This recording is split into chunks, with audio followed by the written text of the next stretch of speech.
નમસ્કાર મિત્રો, આજે સીધું ને સટમાં આપણી સાથે MS યુનિવર્સિટી ઓફ બરોડાના પ્રોફેસર, રાજનીતિ શાસ્ત્રના પ્રોફેસર ડોક્ટર અમિત ધોળકિયા જોડાયા છે. અમિતભાઈ, આપનું સીધું ને સટમાં સ્વાગત છે. અમિતભાઈ આંતરરાષ્ટ્રીય બાબતોના અને જીઓપોલિટિક્સના તો ખૂબ જાણકાર છે અને આજે જે વાત કરવી છે એ બીજિંગ જઈને ટ્રમ્પભાઈએ શું ઉકાળ્યું, કારણ કે ટ્રમ્પભાઈ ત્યાં શી જિનપિંગને મળવા માટે ગયા હતા અને પાછા રવાના થઈ ગયા. 2 દિવસ, એ 2-3 દિવસ, આમ તો 2.5 દિવસ સાથે રહ્યા એમ કહી શકાય. અને બહુ ઝાઝી પ્રગતિ સધાઈ નથી જેવી ટ્રમ્પભાઈએ અપેક્ષા કરી હતી, કારણ કે ટ્રમ્પને ઈરાન પર જે આક્રમણ કર્યું એમણે એને જસ્ટિફાય કરવું હતું, પણ ચીન એ બાબત માટે તૈયાર નહીં. હોર્મસ જે ખાડી છે એને ખોલવા માટેની વાતમાં ભલે સંમતિ સધાઈ હોય, એ બાબત આપણે સમજી શકીએ છીએ, એ યોગ્ય જ છે, કારણ કે આખી દુનિયાને એની અસર થાય છે. અને ટ્રમ્પભાઈનો એક જે ઈરાદો હતો કે ત્યાં એમને ઘર આંગણે જે હવે ઇલેક્શન આવી રહ્યા છે એમાં અમે ઈડરિયો ગઢ જીત્યા રે, અમે ઈડરિયો ગઢ જીત્યા, એવું બીજિંગથી પાછા ફરીને એમના દેશમાં કહેવાની એમની ઈચ્છા હતી. મને લાગે છે કે એવી ઈચ્છા પણ ફળીભૂત થઈ નથી. પરંતુ આપણે ડોક્ટર ધોળકિયા પાસેથી સમજીએ, આપણા દર્શકોને એમનું વિશ્લેષણ એ યોગ્ય રીતે ટ્રમ્પ અને શી જિનપિંગ એમની બીજિંગ ખાતેની મુલાકાત એના વિશે એ આપણને સમજાવે એવો એમને અનુરોધ કરીએ છીએ. ફરી એકવાર અમિતભાઈ, આપનું સીધું ને સટમાં સ્વાગત છે. અમિતભાઈ. જી નમસ્તે હરિભાઈ. નમસ્તે. ફરીવાર આપની આ લોકપ્રિય ચેનલમાં આપની સાથે સંવાદ કરવાનો આનંદ છે. છેલ્લા ઘણા સમયથી ઈરાનના યુદ્ધને કારણે અને સ્ટ્રેટ ઓફ હોર્મુઝના બ્લોકેડને કારણે વિશ્વમાં એક તણાવની સ્થિતિ બનેલી છે અને અત્યારે પણ ચાલુ છે. અને આશ્ચર્યજનક રીતે આ તણાવ અને આખા વિશ્વ ઉપર જે આર્થિક સંકટ આવ્યું છે એની વચ્ચે અચાનક જ આ જે સમિટ મીટિંગનું આયોજન કરવામાં આવ્યું અમેરિકા અને ચાઇનાની વચ્ચે, એ એક દ્રષ્ટિએ આશ્ચર્યજનક રહ્યું, કારણ કે આમ જોવા જઈએ તો એવો કોઈ ચોક્કસ એજન્ડા આ સમિટ મીટિંગ પહેલા ઊભો નહોતો થયો કે આ સમિટ પછી આપણે કોઈ એક નિર્ણય કે કોઈ એક સંધિ કે કોઈ એક એગ્રીમેન્ટની અપેક્ષા રાખીએ. એટલે એક વાત તો બહુ સ્પષ્ટ હતી કે આ સમિટ મીટિંગના અંતે કોઈ સંધિ કે એગ્રીમેન્ટ કે સમજૂતી કે હવે ભવિષ્યમાં બધું બરાબર થવાનું છે એવી કોઈ ઘોષણાની અપેક્ષા ન હતી. પરંતુ ક્યાંક એવું લાગે છે કે ચીન અને અમેરિકા બંને પોતપોતાની રીતે જે પડકારો અનુભવી રહ્યા છે, ખાસ તો અર્થતંત્રના સંદર્ભે જે સંકટ અનુભવી રહ્યા છે અને ઈરાન અને તાઇવાનના સંદર્ભે જે એક સ્ટ્રેટેજિક ગૂંચવણ ઊભી થયેલી, એને વધારે સરળ કરવા માટે આ વિશ્વના બંને જે સર્વોચ્ચ નેતા કહેવાય અત્યારે પાવરની દ્રષ્ટિએ, એમની આ મીટિંગ એ દ્રષ્ટિએ આવકાર્ય છે. કારણ કે દુનિયાનો સૌથી મહત્વનો સંબંધ અત્યારે દ્વિપક્ષી રીતે અમેરિકા અને ચાઇના વચ્ચેનો સંબંધ છે. અને આપણે જાણીએ છીએ તેમ લોકો ન્યૂ કોલ્ડ વોરની વાત કરે છે કે જેમાં એક ધરીનું નેતૃત્વ ચાઇના કરી રહ્યું છે અને બીજી ધરીનું નેતૃત્વ અમેરિકા કરી રહ્યું છે. તો વૈશ્વિક તણાવની આ સ્થિતિમાં આ જે બે જુદી જુદી ધરીઓ છે એના નેતૃત્વ કરનારા રાષ્ટ્રોની વચ્ચે જો આ પ્રકારની સમિટ મીટિંગ થાય તો એક વિશ્વમાં સ્થિરતાની સ્થાપના માટે એ આવકાર્ય આપણે ગણવું જોઈએ. અને 9 વર્ષ પછી અમેરિકાના કોઈ પ્રમુખ ચીનની મુલાકાતે ગયા, એ પણ સાંકેતિક દ્રષ્ટિએ ખૂબ મહત્વનું છે. થોડી ઘણી જેને કહીએ કે અણગમતી વાતોનો ઉલ્લેખ જરૂર થયો, પરંતુ એકંદરે બંને પરસ્પરની મૈત્રીનો પુનરુદ્ગાર કર્યો કે અમે બહુ સારા મિત્રો છીએ, બધું સારું સારું ઈચ્છીએ છીએ, જે અપેક્ષિત હતું. પરંતુ જેને કહીએ ને કે એટમોસ્ફિયરિક્સ એકંદરે એટલા બધા બગડ્યા નહીં કે જેને કારણે એવું લાગે કે ભાઈ આ તો ક્યાંક ખોટો નિર્ણય લઈ લીધો આ સમિટ મીટિંગ કરીને. એટલે એવું લાગે છે કે બંને દેશોની પોતપોતાની કેટલીક જરૂરિયાત હતી જે પૂર્તિ કરવા માટે આ સમિટ મીટિંગે એક ફાઉન્ડેશનની રચના કરી છે. જી કોઈ એગ્રીમેન્ટ થયું નથી, પરંતુ ભવિષ્યમાં એગ્રીમેન્ટ માટે પહોંચી શકાય એ માટે પરસ્પરની જે સમજણ અને પરસ્પરના હિતોની જે સમજૂતી કેળવવી જોઈએ આ બંને નેતાઓ વચ્ચે, એ કદાચ આ સમિટ મીટિંગ પાછળનો મુખ્ય હેતુ હતો. તો સમય હતો થોડા આપણે સમજીએ કે પડકારો કયા હતા અને કયા દ્રષ્ટિએ આ બંનેને આમાંથી ફાયદો થવાની સંભાવના દેખાય. જી તો પહેલી વાત તો છે, અને આ સમિટ મીટિંગમાં માત્ર એકલા ટ્રમ્પ નતા ગયા, આખા વિશ્વની સમૃદ્ધિ જે 30 વ્યક્તિઓના હાથમાં છે કે જેમનું એમની સંપત્તિ ટ્રિલિયન્સ અને ટ્રિલિયન્સ ઓફ ડોલર્સમાં થાય છે, એવા Right. વિશ્વના સર્વાધિક સંપત્તિવાન એવા 30 ઉદ્યોગપતિઓ પણ ટ્રમ્પની સાથે જ ત્યાં ગયા. અને આ એક રીતે જોવા જઈએ તો લાસ્ટ મિનિટની એડિશન હતી, કારણ કે અગાઉથી આ વિશે કોઈ વાત નથી કરવામાં આવી. પરંતુ આ સર્વોચ્ચ 30 જે ઉદ્યોગપતિઓ છે કે જેમાં એલન મસ્ક છે, ટીમ કુક છે, એનવીડિયાના હુઆન છે, માઇક્રોસોફ્ટમાંથી પણ આપણા સંજય મહેરોત્રા ગયા, એટલે જે ટોચના સીઈઓઝ અને ઇન્ડસ્ટ્રીના લોકો ગયા. એ વાત સ્પષ્ટ કરતી હતી કે આ સમિટનો મુખ્ય હેતુ આર્થિક હતો. રાઈટ. અમેરિકા આર્થિક રીતે સંકળામણ અનુભવી રહ્યું છે, પડકારોનો સામનો કરી રહ્યું છે. આવતાની સાથે ટ્રમ્પે ચાઇનાની સાથે ટ્રેડ વોર શરૂ કરી, 150% જેટલું ટેરિફ લગાડ્યું, ચાઇનાનો બોયકોટ કરવાનો, ચાઇનાની સપ્લાય ચેઇન્સને ક્યાંક બંધ કરવાનું, એ પ્રકારના જે એમને હથકંડા અપનાવ્યા.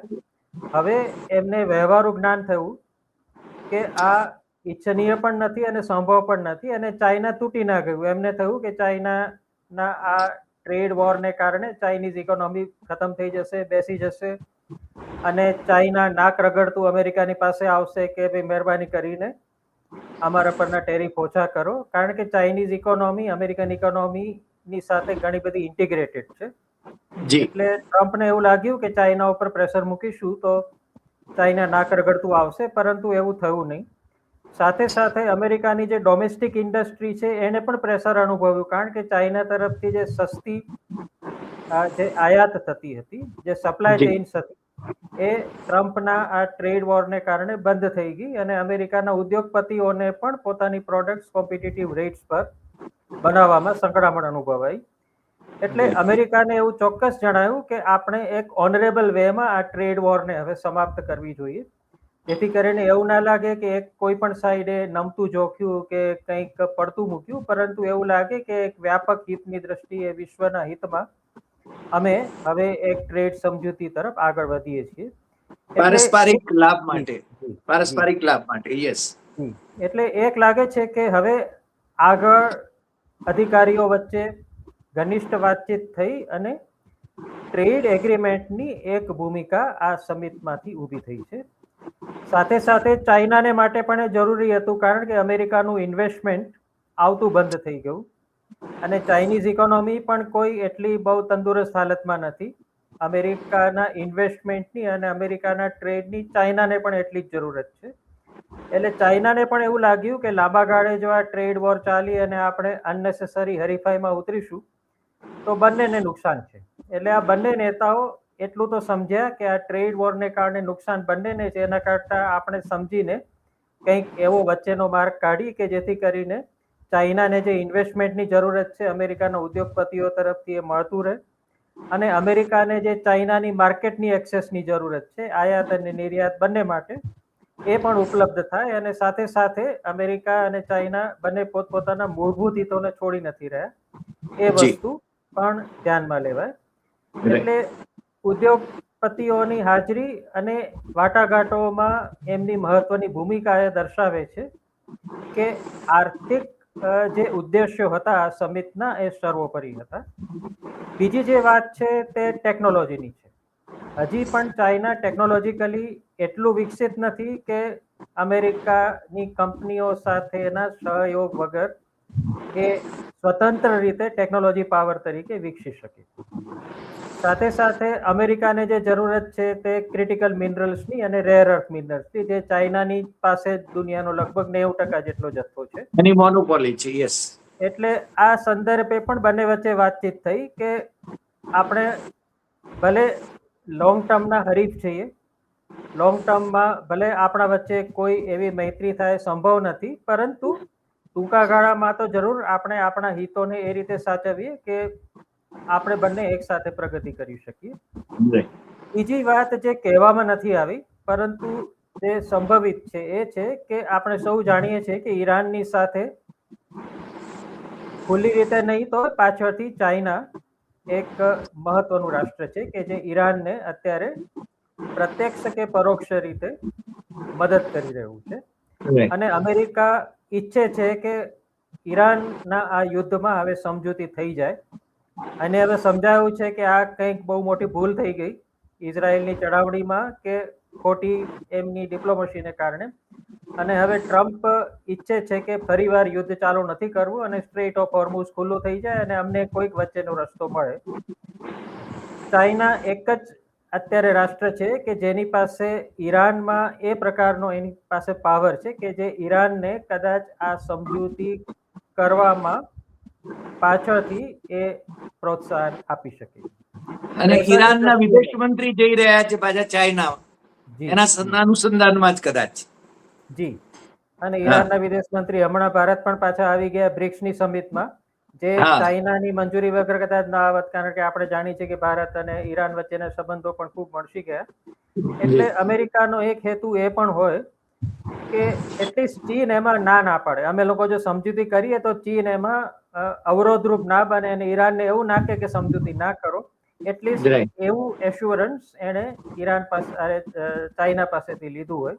અને સાથે સાથે ચીનને પણ એવી ઈચ્છા છે કે સ્ટ્રેટ ઓફ હોર્મુઝ ખુલી જાય, કારણ કે બહુ ઘણી બધી આયાત ઓઇલની ચાઇના ઈરાન પાસેથી કરી રહ્યું છે. અને Yes. ઈરાનનું યુદ્ધ જેટલું લંબાય એટલું ચાઇનાને માટે પણ એની એનર્જી સિક્યોરિટી, એના ઇન્ડસ્ટ્રીયલ ગ્રોથ વગેરે પર અસર થાય. એટલે બીજો જે મુદ્દો, ત્રીજો મુદ્દો છે, પહેલો મુદ્દો મેં જેમ કહ્યું તેમ વ્યાપારનો, બીજો મુદ્દો છે કે ટેકનોલોજીના ક્ષેત્રે સહકાર કરવો, ખાસ તો ક્રિટિકલ મિનરલ્સની દ્રષ્ટિએ. ત્રીજો જે મુદ્દો હતો અમેરિકાની સાઈડથી એ હતો કે ઈરાનના સંદર્ભે ચીન થોડું અમને ફેસિલિટેટ કરે, અમને મદદરૂપ ભૂમિકા ભજવે, જેથી કરીને આ સૌથી મોટી જે જીઓપોલિટિકલ ક્રાઇસિસ ઊભી થઈ છે એને ક્યાંક સમજૂતી દ્વારા અમે પૂર્ણતા તરફ લાવીએ. અને ચોથો મુદ્દો જે ચાઇનાને માટે અગત્યનો હતો એ તાઇવાનનો હતો, અને એને બહુ સ્પષ્ટ રીતે અમેરિકાને જણાવી દીધું છે કે તાઇવાનમાં તમે કોઈ જ જાતની દખલગીરી કરતા નહીં, અને જો કરશો તો ઈરાનમાં જે ભોગવું એનાથી 100 ગણું વધારે તમારે ભોગવવાનું થશે. એટલે બહુ સ્પષ્ટ રીતે ચાઇનાએ પણ તાઇવાનના મુદ્દે અમેરિકાને કહી દીધું છે. અને એક રીતે ટ્રમ્પ છે ને એ બહુ પ્રેગ્મેટિક વ્યક્તિ છે. એ સીધું બોલ્યા નથી, પણ એમનું જે બિટવીન ધ લાઇન્સ કહેવાનું એ છે કે ભાઈ અમને અત્યારે તાઇવાનમાં કોઈ ઇમિડિયેટ ઇન્ટરેસ્ટ છે નહીં. અમે જાણીએ છીએ કે એ ક્યારે થવાનું નથી. એટલે તમારે જે કરવું હોય તે કરી રાખો, અને અમે સીધી રીતે લશ્કરી દ્રષ્ટિએ તાઇવાનને મદદ નહીં કરીએ એવું. અને ટ્રમ્પ બોલી પણ ગયા કે આપણે કરીશું શકીએ, 8000 માઇલ દૂર છે તાઇવાન. તો કાલે જો ચાઇના તાઇવાન પર હુમલો કરશે તો અમેરિકા શું કરી શકશે? 8000 માઇલ દૂર છે, એના કરતા આપણે આપણું ઘર સંભાળીએ. ટ્રમ્પનો તો આ જ વ્યવહારુ મુદ્દો છે કે મારે આખી દુનિયાને, હવે તો યુરોપમાં કહે છે કે નેટોની મારે પડી નથી, તો એવું જ કહી રહ્યા છે કે મારે તો અમેરિકાનું હિત છે, મારે અમેરિકાનો આર્થિક વિકાસ કરવો છે, અમેરિકાની સલામતી જાળવવી છે. બાકી આ તાઇવાન ને કોરિયા ને જાપાન ને નેટો ને આ બધાને લઈને મારે મારી રાતની નીંદર બગાડવી નથી. અને એટલે ચાઇનાને આ એક એશ્યોરન્સ મળ્યું અથવા તો એને લીધું અમેરિકા પાસેથી કે તરત તમે કોઈ ઈરાનમાં કર્યું કે વેનેઝુએલામાં કર્યું એવું તમે તાઇવાનમાં કરવાનું વિચારતા પણ નહીં. અને જો એવું કરશો તો પછી ખબર નથી કે એનો અંત કઈ રીતે આવશે, કારણ કે તાઇવાનને ટચ કરવું એટલે ચાઇનાને ટચ કરવું. અને બંને દેશોના જે ઘોષણાઓ થઈ એના ઉપરથી લાગે છે કે તાઇવાનનો મુદ્દો પણ અત્યારે તો થોડો નરમ થયો છે અમેરિકાની પ્રાયોરિટીમાં. એટલે આ બધા જે મને લાગે છે હેતુઓ છે એ થોડા આ સમિટને કારણે બંને વચ્ચે એક પરસ્પરની સમજૂતી ઊભી થઈ. ઓફકોર્સ કોઈ સંધિ નથી થઈ, કોઈ એવી ઘોષણાઓ નથી થઈ કે જે બહુ બિગ ટિકેટ જેને આપણે કહીએ કે એનું મહત્વ હોય, પરંતુ સ્ટેબિલાઇઝેશનની દ્રષ્ટિએ કે બે મહાસત્તાઓ વચ્ચે સંબંધો થોડા સ્થિર થાય તો બીજી બધી સમસ્યાઓને ઉકેલ કરવાનું વધારે સરળ બને. હરિભાઈ, આ થોડું મેં લાંબુ બોલ્યો પણ મને લાગે છે કે પણ તમે બહુ સરસ રીતે આખી વાત, અમિતભાઈ તમે બહુ સરસ રીતે આખી વાત સમજાવી. અને તમે જે કહીએ વાસ્તવિક પરિસ્થિતિની વાત કરી. હવે મને લાગે છે કે ઈરાનના વિદેશ મંત્રી એ બીજિંગ જાય છે, ત્યાંથી કંઈક સંકેતો મળશે આપણને. અને પાછું ઇસ્લામાબાદ ટોક શરૂ થાય છે કે કેમ એ પણ જોવાનું છે. અને બીજું, આપણે ત્યાં બ્રિક્સની, કારણ કે આપણે બ્રિક્સની શિખર પરિષદના યજમાન છીએ, ત્યારે શું પરિસ્થિતિ નિર્માણ થશે એના પણ થોડા સંકેતો એ આમાં આપણે લઈ શકીએ તો. એટલે એના વિશે તમે શું કહેશો? જી, આમાં મોટાભાગની જે ડિપ્લોમસી હોય છે વિશ્વમાં એ પડદા પાછળની ડિપ્લોમસી હોય છે. અને આપણે જોયું છે કે જે નથી કહેવાયું એ વધારે મહત્વનું હોય છે ડિપ્લોમસીમાં હંમેશા. એટલે જાહેરમાં તો જે ઘોષણાઓ થઈ એ જુદી વસ્તુ છે, પરંતુ અંદર કાને આમાંથી મને બે સંકેતો સ્પષ્ટ મળે છે. એક તો ઈરાનના જે યુદ્ધની સમજૂતી કદાચ 1-2 સપ્તાહમાં થાય. સમજૂતી એટલે એક પ્રકારે કાયમી સીઝફાયર જેને કહીએ. જી. એના માટે ચાઇનાનું એક મહોર અમેરિકાએ લઈ લીધી છે કે તમને કોઈ વાંધો નથી ને એના વિશે જો ઈરાન સાથે અમે આ કરીએ તો. અને ચાઇના ઇનડાયરેક્ટલી કહ્યું છે અને ચાઇના સમજી પણ ગયું છે કે અત્યારે વિશ્વ આ તણાવને વધારે લંબાવશે તો બધાને માટે હાનિકારક છે. એટલે આ એક વાત બહુ સ્પષ્ટ જણાય છે. અને ઈરાનને પણ ક્યાંક હવે લાંબા ગાળાનું આ યુદ્ધ પરવડે એમ નથી, કારણ કે એનું લશ્કરી ક્ષમતા ઘણે અંશે ખતમ થઈ ગઈ છે અને એને ફરી બેઠા થવા માટે અનેક વર્ષોનો સમય લાગશે. એટલે રેઝિમ ચેન્જ અમેરિકા કરી નથી શક્યું, ત્યાંની સરકારમાં બદલાવ નથી લાવી શક્યું, તો હવે બંનેને માટે જરૂરી છે. અને આઈ થિંક ચાઇના આના માટે સીધી રીતે નહીં પરંતુ બિહાઇન્ડ ધ સીન્સ એક રીતે ફેસિલિટેટરની ભૂમિકા ભજવશે. આ વાત સ્પષ્ટ છે. અને બ્રિક્સ વિશે પણ આ હમણાં તાજેતરમાં તમે જોઈએ તો ટ્રમ્પે કોઈ એવા ભયાનક વિધાનો નથી કર્યા જે અગાઉ એ કરતા હતા. કે ધ્યાન રાખજો, જેણે પણ બ્રિક્સ સાથે કોઈ સંબંધ રાખ્યો છે અથવા તો એની કરન્સીની કોઈ વાત કરી છે તો હું છોડીશ નહીં, 500% ટેરિફ લગાડી દઈશ વગેરે, જે આ પ્રકારના વિધાનો માટે પંકાયેલા છે. પરંતુ હમણાં એ પણ થોડા કૂણા પડ્યા છે કે ભાઈ ચાઇનાના અને બ્રિક્સને આપણે નકારી નહીં શકીએ અથવા તો એને અવગણી નહીં શકીએ. એટલે ભારત માટે એવું છે કે આપણા ભાગે આ સમિટ મીટિંગ આવી છે તો ક્યાંક આપણી પણ આબરૂ બચી જશે, કારણ કે આ સમિટમાં હવે રીસામણા મનામણા થાય, કોઈ આવ્યું નહીં, કોઈ ગયું નહીં વગેરે. તો ભારતને માટે પણ ક્યાંક આ એક સારો સંકેત છે કે આપણી જે યજમાનીમાં સમિટ થવાની છે એ ચાઇના અને અમેરિકા વચ્ચેની પરસ્પરની સમજૂતીને કારણે એ સમિટ મીટિંગ કદાચ સચવાઈ જાય. અને આ સમિટ મીટિંગ પહેલા જો સમજૂતી થઈ જાય ઈરાન અને અમેરિકા વચ્ચે તો ભારતને માટે બહુ કોઈ મોટું ડિપ્લોમેટિક એમ્બેરેસમેન્ટનું કારણ ના રહે. ભલે ભારત આ આખી પ્રક્રિયામાં એક નગણ્ય પ્રકારનો એક્ટર છે, કારણ કે આપણે કોઈ અત્યારે એવી કોઈ પરિસ્થિતિમાં નથી કે ચાઇનાને આપણે ઇન્ફ્લુઅન્સ કરી શકીએ કે અમેરિકાને, પરંતુ એક જેને કહીએ ને કે ભાઈ આપણે ઘરમાં પ્રસંગ હોય તો થોડું ઘણું આપણે પણ જાવડવું પડે કે પ્રસંગ વ્યવસ્થિત રીતે જળવાઈ રહે. તો એ ભારતને માટે કદાચ લાભદાયી નીવડી શકે. છેલ્લો એક પ્રશ્ન મને પૂછવાનું મન થાય કે આ બધામાં જેમ કે આપે કહ્યું એમ કે 1-2 અઠવાડિયામાં અમેરિકા અને ઈરાન વચ્ચે કોઈ સમજૂતીની સંભાવના ઊભી થઈ શકે, પણ આમાં ઇઝરાયલ એ જે આડું ફાટે છે, ધારો કે લેબેનન પરના હુમલાઓ એણે રોક્યા નથી એ સીઝ ફાયરની વાત છતાં, એટલે એ ઇઝરાયલની ભૂમિકા કેવી રહે? ઇઝરાયલ એ અમેરિકાના ઈશારે નાચી શકે? કારણ કે આમ તો ઇઝરાયલનો જે ખૂંટો છે એ તો અમેરિકા છે, અમેરિકાના જોરે જે નાચે છે, અને અમેરિકામાં ટ્રમ્પને માટે ગરજ જે છે એ ત્યાંની યહૂદી લોબી છે, એ આપણે બધા જાણીએ છીએ. તો આવા સંજોગોમાં ઇઝરાયલની ભૂમિકા શું રહે? ઇઝરાયલ અને ઈરાન વચ્ચેની જે દુશ્મની છે એટલી બધી ઊંડી છે કે કોઈ સમજૂતી કે કશું જ એ દુશ્મની ઓછી કરી શકે એમ નથી. એટલે એક વાત તો સ્પષ્ટ છે કે કદાચ આ સમજૂતી થશે તો 6 મહિના કે વર્ષ સુધી કદાચ શક્ય છે કે બંને એકબીજા ઉપર હુમલા ના કરે. પરંતુ ઈરાન માટે પણ એક એની ફોરેન પોલિસી અને એનો આખો જે સ્ટ્રેટેજિક ડોક્ટ્રીન છે એનો આ હિસ્સો છે કે આ હેઝબોલ્લા છે કે હમાસ છે એને છોડી શકે એમ નથી, કારણ કે એને જ ઊભી કરેલી આ બધા સંગઠનો છે. સાથે સાથે ઇઝરાયલ માટે પણ ઈરાનની સાથે કોઈ સમજૂતી કરવી સંભવ નથી. એટલે ઇઝરાયલ અને ઈરાનની વચ્ચે તો કોઈ એવી સીધી વાતચીત પણ કદાચ થાય એ સંભવ નથી કે સમજૂતી પણ શક્ય નથી. પરંતુ અમેરિકાના હિતને કારણે ઇઝરાયલ ટેમ્પરરી કદાચ એગ્રી થઈ જાય કે અમે હુમલાઓ નહીં કરીએ, કારણ કે અમેરિકાના સપોર્ટ વગર ઇઝરાયલ કશું જ કરી શકે એમ નથી. સાથે સાથે નેતાન્યાહુ પણ આંતરિક રીતે ઘણા ફસાયેલા છે. આપણે જાણીએ છીએ તેમ એમના રાજકીય જે પ્રતિસ્પર્ધીઓ છે, ત્યાંના જે અન્ય પક્ષો છે એ સૌ, અને ત્યાંની જ્યુડિશિયરી પણ, ત્યાંની કોર્ટ પણ, અદાલતો પણ નેતાન્યાહુના ભ્રષ્ટાચારના સ્કેન્ડલ્સ, એમની બીજી બધી જે ગેરવહીવટની બાબતો છે એને કારણે એ ઘેરાયેલા છે. અને ઇલેક્શન પણ આવી રહ્યા છે. એ કદાચ એગ્રી થઈ જાય કે થોડા મહિના માટે આ સીઝ ફાયર હું કરું છું.